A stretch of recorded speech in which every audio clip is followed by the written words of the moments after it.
ਸਤਿ ਸ਼੍ਰੀ ਅਕਾਲ ਜੀ। ਮੇਰਾ ਨਾਮ ਜੈਦੀਪ ਸਿੰਘ ਤੇ ਅਸੀਂ ਹੈਗੇ ਆ ਪੰਜਾਬੀ ਰੇਡੀਓ USA ਤੋਂ। ਤੇ ਅੱਜ ਸਾਡੇ ਨਾਲ ਉਹ ਸ਼ਖਸ ਮੌਜੂਦ ਨੇ ਜੋ ਆਪਣੀ ਕਲਮ ਰਾਹੀਂ ਆਪਣੇ ਗੀਤਾਂ ਰਾਹੀਂ ਹੱਕ ਤੇ ਸੱਚ ਦੀ ਆਵਾਜ਼ ਬੁਲੰਦ ਕਰਦੇ ਰਹੇ ਨੇ। ਤੇ ਆਓ ਉਹਨਾਂ ਤੋਂ ਕੁਝ ਗੱਲਾਂ ਸਾਂਝੀਆਂ ਕਰੀਏ ਤੇ ਇਸ ਅੰਦੋਲਨ ਬਾਰੇ ਉਹਨਾਂ ਦੇ ਵਿਚਾਰ ਪੇਸ਼ ਕਰੀਏ। ਸਤਿ ਸ਼੍ਰੀ ਅਕਾਲ ਜੀ। ਸਤਿ ਸ਼੍ਰੀ ਅਕਾਲ ਜੀ ਭਾਜੀ, ਜੋ ਇਹ ਅੰਦੋਲਨ ਚੱਲ ਰਿਹਾ ਇੰਨੇ ਟਾਈਮ ਤੋਂ ਚੱਲਦਾ ਆ ਰਿਹਾ ਤੇ ਹੁਣ ਕੱਲ੍ਹ ਦੀ ਇਹਨਾਂ ਨੂੰ ਤਾਰੀਖ ਮਿਲੀ ਹੈ ਕਿ ਤੁਹਾਡੇ ਸਾਹਮਣੇ ਕੱਲ੍ਹ ਕੀ ਫੈਸਲਾ ਆਉਣਾ ਚਾਹੀਦਾ ਹੈ ਕਿ ਇਹ ਫੈਸਲਾ ਸਾਡੇ ਹੱਕ 'ਚ ਆ ਗਿਆ ਫਿਰ ਤਾਂ ਅਸੀਂ ਚਲੋ ਵਾਪਸ ਚੱਲ ਜਾਵਾਂਗੇ। ਅਗਰ ਸਾਡੇ ਹੱਕ 'ਚ ਫੈਸਲਾ ਨਹੀਂ ਆਉਂਦਾ ਫਿਰ ਅੱਗੇ ਦੀ ਰਣਨੀਤੀ ਕੀ ਹੋਏਗੀ? ਦੇਖੋ, ਅਗਲੀ ਵਿਉਂਤਬੰਦੀ ਤਾਂ ਆਲਰੇਡੀ ਜਥੇਬੰਦੀਆਂ ਨੇ ਅਨਾਉਂਸ ਕਰ ਦਿੱਤੀ ਹੋਈ ਹੈ ਜੀ। ਕੱਲ੍ਹ ਦੇ ਪ੍ਰੈਸ ਨੋਟ ਦੇ ਵਿੱਚ ਈਵਨ 26 ਜਨਵਰੀ ਦੇ ਮਾਰਚ ਦੀ ਗੱਲ ਵੀ ਕੀਤੀ ਗਈ ਹੈ ਜੀ। ਤੇ ਸਾਡਾ ਤਾਂ ਇੱਕ ਹੀ ਮੁੱਦਾ ਹੈ ਕਿ ਕਾਨੂੰਨ ਰੱਦ ਹੋਣੇ ਚਾਹੀਦੇ ਨੇ ਜੀ।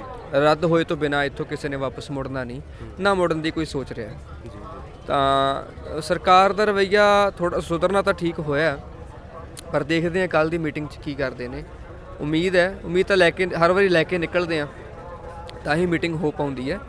ਉਮੀਦ ਤਾਂ ਇਹੀ ਹੈ ਕਿ ਕੱਲ੍ਹ ਦੀ ਮੀਟਿੰਗ ਦੇ ਵਿੱਚ ਕੁਛ ਨਾ ਕੁਛ ਸੌਟ ਆਊਟ ਹੋ ਜਾਏ। ਬਾਕੀ ਦੇਖਦੇ ਹਾਂ ਜੋ ਮਾਲਕ ਦੀ ਮਰਜ਼ੀ। ਤੇ ਐਵੇਂ ਨਹੀਂ ਲੱਗ ਰਿਹਾ ਕਿ ਹਰ ਤਰੀਕ ਵਿੱਚ ਕੁਛ ਨਾ ਕੁਛ ਹੋਰ ਏਜੰਡਾ ਪੇਸ਼ ਕੀਤਾ ਜਾ ਰਿਹਾ ਹੈ? ਮਤਲਬ ਉਹ 3 ਬਿੱਲਾਂ ਦੀ ਬਾਤ ਨਹੀਂ ਕੀਤੀ ਜਾ ਰਹੀ ਤੇ ਕੁਛ ਗੁੰਮਰਾਹ ਕਰ ਰਹੇ ਨੇ ਕਿ ਕਿਸਾਨਾਂ ਨੂੰ, ਤੇ ਕਿਸਾਨ ਥੋੜ੍ਹੀ ਦੇਰ ਹੋਰ ਬਹਿ ਜਾਣ ਤੇ ਆਪੇ ਨਿਕਲ ਜਾਣ। ਐਵੇਂ ਦਾ ਕੁਛ ਏਜੰਡਾ ਤਾਂ ਨਹੀਂ ਅਪਣਾਇਆ ਜਾ ਰਿਹਾ? ਦੇਖੋ, ਟਰਕਾਉਣ ਦੀ ਕੋਸ਼ਿਸ਼ ਤਾਂ ਬਹੁਤ ਵਾਰ ਕੀਤੀ ਹੈ ਇਹਨਾਂ ਨੇ ਕਿ ਮੀਟਿੰਗ ਤੇ ਮੀਟਿੰਗ ਪਾਈ ਜਾਂਦੇ ਆ, ਕਿੰਨਾ ਕੁ ਚਿਰ ਬਹਿ ਲੈਣਗੇ, ਅੱਕ ਹਾਰ ਕੇ ਥੱਕ ਕੇ, ਜਾਂ ਇਹਨਾਂ ਕੋਲ ਰਸਤ ਮੁੱਕ ਜਾਏਗੀ, ਅੰਨ ਪਾਣੀ ਖਤਮ ਹੋਏਗਾ, ਜਾਂ ਠੰਡ ਨਾਲ ਬੇਹਾਲ ਹੋ ਕੇ ਵਾਪਸ ਮੁੜਨਗੇ।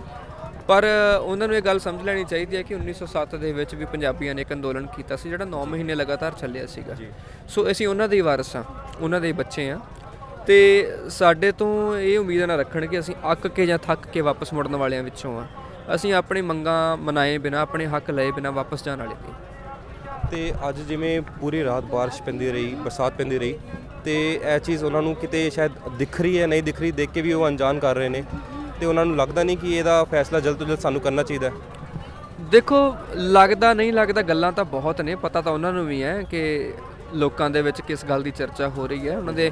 ਉਹਨਾਂ ਦੀ ਹੀ ਸਰਕਾਰ ਦੇ ਹੁੰਦਿਆਂ ਹੋਇਆਂ ਉਹਨਾਂ ਦੇ ਆਪਣੇ ਲੋਕ ਕਿਸ ਤਰੀਕੇ ਨਾਲ ਜਾਨਾਂ ਗਵਾ ਰਹੇ ਨੇ, ਕਿਸ ਤਰੀਕੇ ਨਾਲ ਬਿਮਾਰ ਹੋ ਰਹੇ ਨੇ।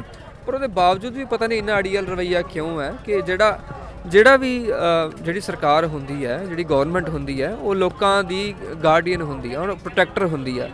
ਪਰ ਇਹ ਗਵਰਨਮੈਂਟ ਥੋੜ੍ਹੀ ਉਲਟੀ ਜਿਹੇ ਹਿਸਾਬ ਦੀ ਹੈ ਕਿ ਪ੍ਰੋਟੈਕਟਰ ਹੋਣ ਦੀ ਥਾਂ 'ਤੇ ਸਗੋਂ ਡਿਸਟਰੋਇਰ ਆ।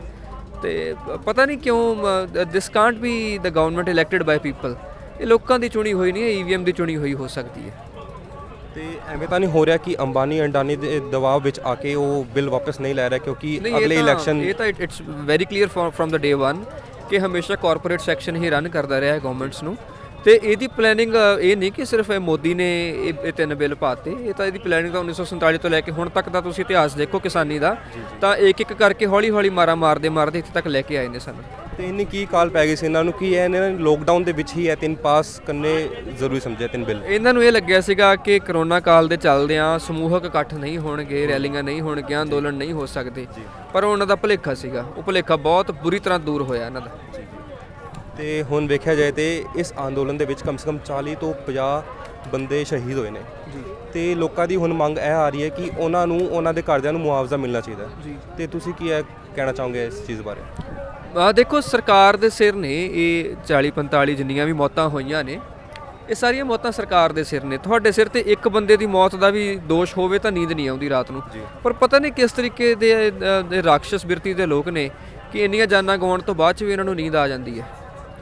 ਤੇ ਮੁਆਵਜ਼ੇ ਦੀ ਗੱਲ ਤਾਂ ਮੈਂ ਕਹਿੰਦਾ ਕਿ ਮੁਆਵਜ਼ਾ ਮਿਲਣ 'ਤੇ ਵੀ ਮਾਵਾਂ ਨੂੰ ਪੁੱਤ ਥੋੜ੍ਹੀ ਮਿਲ ਜਾਣੇ ਆ। ਪਰ ਮੁਆਵਜ਼ਾ ਤਾਂ ਚਲੋ ਮਿਲਣਾ ਚਾਹੀਦਾ ਹੈ ਕਿ ਜਿਹੜਾ ਉਹਨਾਂ ਦਾ ਐਕਚੁਅਲੀ ਫਾਈਨੈਂਸ਼ੀਅਲ ਲਾਸ ਹੋਇਆ ਐਟਲੀਸਟ ਉਹ ਤਾਂ ਪੂਰਾ ਹੋਵੇ। ਜਿਹੜਾ ਇਮੋਸ਼ਨਲ ਲਾਸ ਹੋਇਆ ਜਾਂ ਜਿਹੜਾ ਸਰੀਰ ਸੰਸਾਰ ਤੋਂ ਚਲੇ ਗਿਆ ਉਹਨੇ ਵਾਪਸ ਤਾਂ ਆ ਨਹੀਂ ਜਾਣਾ। ਉਹਨਾਂ ਦਾ ਦਰਦ ਉਹੀ ਸਮਝ ਸਕਦੇ ਨੇ, ਇਹ ਸਰਕਾਰ ਤਾਂ ਸਮਝ ਨਹੀਂ ਸਕਦੀ।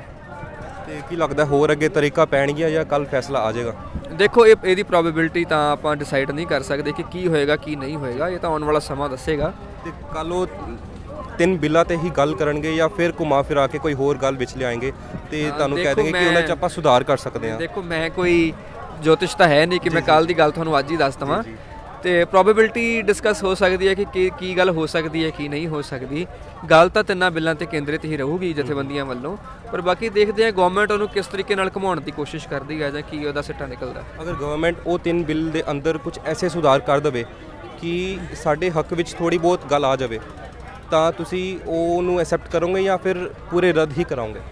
ਦੇਖੋ ਅਮੈਂਡਮੈਂਟਸ ਵਾਲਾ ਮਸਲਾ ਜਿਹੜਾ ਨਾ ਉਹ ਬਹੁਤ ਪਿੱਛੇ ਛੁੱਟ ਚੁੱਕਾ ਹੁਣ ਗੱਲ ਅਮੈਂਡਮੈਂਟਸ ਦੀ ਨਹੀਂ ਆ। ਹੁਣ ਤਾਂ ਗੱਲ ਇਹ ਹੈ ਕਿ ਜੇ ਅਸੀਂ ਕਹਿੰਦੇ ਆ ਕਿ government should be by the people for the people of the people, ਤਾਂ ਉਸ ਗੱਲ ਤੇ ਆਉਣ, ਆਪਣੀ ਉਸ ਈਗੋ ਨੂੰ, ਜਿਹੜੀ ਸੈਲਫ ਈਗੋ ਬਣਾ ਰੱਖੀ ਹੈ, ਜਿਹੜੀ 56 ਇੰਚ ਦੀ ਛਾਤੀ ਹੈ, ਉਹਦੀ ਫੂਕ ਥੋੜੀ ਜਿਹੀ ਘਟਾ ਕੇ ਤਾਂ ਇਹ ਦੇਖਣ ਕਿ ਲੋਕ ਹਿੱਤ ਕੀ ਹੈ, ਲੋਕ ਕੀ ਡਿਮਾਂਡ ਕਰ ਰਹੇ ਨੇ, ਤੇ ਉਸ ਡਿਮਾਂਡ ਨੂੰ ਆ ਕੇ ਸਿੱਧੇ ਮੱਥੇ ਮੰਨਣ। ਤੇ ਜਿਵੇਂ ਸੁਪਰੀਮ ਕੋਰਟ ਦਾ ਫੈਸਲਾ ਆਇਆ ਸੀ ਕਿ ਤੁਸੀਂ ਇਸ ਅੰਦੋਲਨ ਨੂੰ ਜਾਰੀ ਰੱਖ ਸਕਦੇ ਹੋ, ਬਟ ਫਿਰ ਵੀ ਕਾਫੀ ਬਾਰਡਰ ਤੇ ਕਿਸਾਨਾਂ ਨੂੰ ਰੋਕਿਆ ਜਾ ਰਿਹਾ, ਤੇ ਉਸ ਸਾਹਮਣਾ ਇਸ ਅੰਦੋਲਨ ਕਿਵੇਂ ਉਹ ਬਣਿਆ ਰਹੇਗਾ? ਦੇਖੋ ਸੁਪਰੀਮ ਕੋਰਟ ਦੇ ਆਰਡਰ ਦੇ ਬਾਵਜੂਦ ਵੀ ਜਿਹੜੀਆਂ ਬੀਜੇਪੀ ਦੇ ਲੀਡਰਸ ਨੇ, ਦੇ ਆਰ ਟਰਾਈਂਗ ਕਿ ਅਸੀਂ ਕਿਸੇ ਤਰੀਕੇ, ਈਵਨ ਤਹਿਸੀਲਦਾਰਾਂ ਤੱਕ ਨੂੰ ਕਿਹਾ ਹੋਇਆ ਕਿ ਤੁਹਾਡੇ ਰਾਜ ਦੇ ਵਿੱਚੋਂ ਕੋਈ ਬੰਦਾ ਆਉਣਾ ਨਹੀਂ ਚਾਹੀਦਾ, ਟੈਂਟਸ ਵਾਲਿਆਂ ਨੂੰ ਕਿਹਾ ਹੋਇਆ ਕਿ ਤੁਹਾਡੇ ਟੈਂਟ ਨਹੀਂ ਜਾਣੇ ਚਾਹੀਦੇ, ਤੁਹਾਡੇ ਸਾਊਂਡ ਸਿਸਟਮ ਨਹੀਂ ਜਾਣੇ ਚਾਹੀਦੇ, ਹੈ ਨਾ। ਬੜੇ ਤਰੀਕਿਆਂ ਨਾਲ ਇਹਨਾਂ ਨੇ ਡੱਕਣ ਦੀ ਕੋਸ਼ਿਸ਼ ਕੀਤੀ ਕਿ ਕਿਸੇ ਤਰੀਕੇ ਨਾਲ ਇਕੱਠਾਂ ਨੂੰ ਰੋਕ ਲਈਏ। ਖਾਸ ਕਰਕੇ ਜੇ ਤੁਸੀਂ ਯੂਪੀ ਉੱਤਰਾਖੰਡ ਦੀ ਗੱਲ ਕਰੋ ਜਾਂ ਹਰਿਆਣੇ ਦੀ ਗੱਲ ਕਰੋ, ਹੈ ਨਾ, ਤਾਂ ਬਹੁਤ ਤਰੀਕੇ ਨਾਲ ਗਵਰਨਮੈਂਟ ਨੇ ਕੋਸ਼ਿਸ਼ ਕੀਤੀ ਕਿ ਇਹਨਾਂ ਦਾ ਇਕੱਠ ਪਹੁੰਚਣ ਨਾ ਦਈਏ।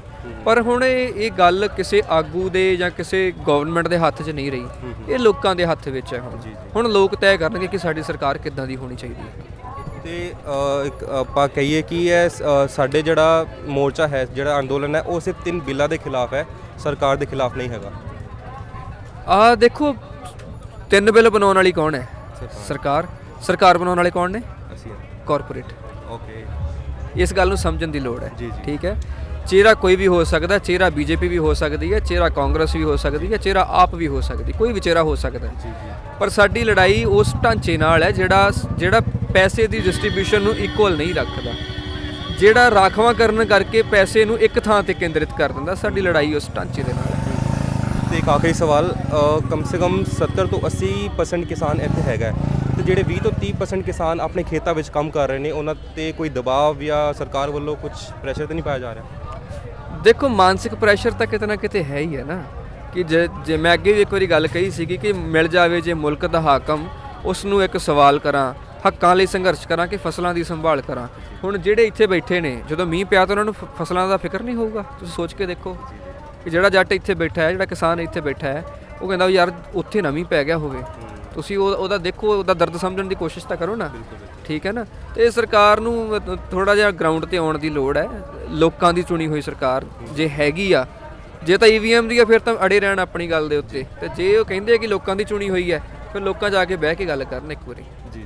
ਮਤਲਬ ਹੁਣ ਕਹਿ ਸਕਦੇ ਹਾਂ ਕਿ ਇਹ ਮਸਲਾ ਸਿਰਫ ਕਿਸਾਨੀ ਦਾ ਨਹੀਂ ਹੈ, ਇਹ ਆਮ ਜਨਤਾ ਦਾ ਮਸਲਾ ਬਣ ਚੁੱਕਾ ਹੈ। ਕਿਉਂਕਿ ਦੇਖੋ ਜੇ ਤੁਸੀਂ ਐਸੈਂਸ਼ੀਅਲ ਕਮੋਡਿਟੀ ਐਕਟ ਦੀ ਗੱਲ ਕਰੋਗੇ ਨਾ, ਤਾਂ ਉਹਦੇ ਨਾਲ ਸਿਰਫ ਕਿਸਾਨੀ ਨੂੰ ਢਾਹ ਨਹੀਂ ਲੱਗਣੀ, ਉਹਦੇ ਨਾਲ ਤੁਹਾਡੀ ਮੇਰੀ ਰੋਟੀ ਦਾ ਨਿਰਣੈ ਹੋਣਾ ਆ।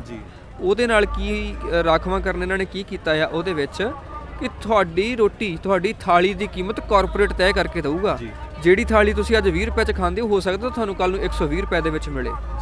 ਉਹਦਾ ਫਾਇਦਾ ਫਿਰ ਵੀ ਕਿਤੇ ਨਾ ਕਿਤੇ ਕਿਸਾਨ ਨੂੰ ਹੈਗਾ ਐਸੈਂਸ਼ੀਅਲ ਕਮੋਡਿਟੀ ਐਕਟ ਦਾ, ਪਰ ਆਮ ਜਨਤਾ ਬਹੁਤ ਪ੍ਰਭਾਵਿਤ ਆ, ਤੇ ਕਿਸਾਨ ਇੱਥੇ ਆਮ ਜਨਤਾ ਵਾਸਤੇ ਵੀ ਲੜ ਰਿਹਾ। ਇਹ ਲੜਾਈ ਸਿਰਫ ਕਿਸਾਨ ਦੀ ਨਹੀਂ ਹੈ, ਇਹ ਲੜਾਈ ਆਮ ਜਨਤਾ ਦੀ ਵੀ ਉਨੀ ਹੈ ਜਿੰਨੀ ਕਿਸਾਨ ਦੀ ਹੈ, ਕਿਉਂਕਿ ਇਹ ਰੋਟੀ ਸਾਰਿਆਂ ਨੇ ਖਾਣੀ ਹੈ। ਰੋਟੀ ਦਾ ਮਸਲਾ ਸਾਰੇ ਘਰਾਂ ਦਾ ਹੀ ਹੈ, ਹਰ ਇੱਕ ਘਰ 'ਚ ਚੁੱਲ੍ਹਾ ਤਪਦਾ ਹੈ, ਤਾਂ ਇਹ ਉਸ ਚੁੱਲ੍ਹੇ ਦੀ ਲੜਾਈ ਹੈ। ਸੋ ਅਸੀਂ ਇਹੀ ਉਮੀਦ ਕਰਦੇ ਹਾਂ ਕਿ ਫੈਸਲਾ ਸਾਡੇ ਹੱਕ ਵਿੱਚ ਹੀ ਆਏ ਤੇ ਕਿਸਾਨ ਭਰਾ ਆਪਣੇ ਘਰ ਜਾਣ, ਕਿਉਂਕਿ ਇੱਥੇ ਬਹੁਤ ਜ਼ਿਆਦਾ ਠੰਡ ਪੈ ਰਹੀ ਹੈ ਕਿ ਮਤਲਬ ਉਹ ਦੇਖ ਨਾ ਚਾਹਣ ਫਿਰ ਵੀ ਨਹੀਂ ਦੇਖ ਪਾ ਰਹੇ। ਸੋ ਅਸੀਂ ਉਮੀਦ ਕਰਦੇ ਹਾਂ ਕਿ ਫੈਸਲਾ ਸਾਡੇ ਹੱਕ ਵਿੱਚ ਹੀ ਆਉਣ। ਧੰਨਵਾਦ।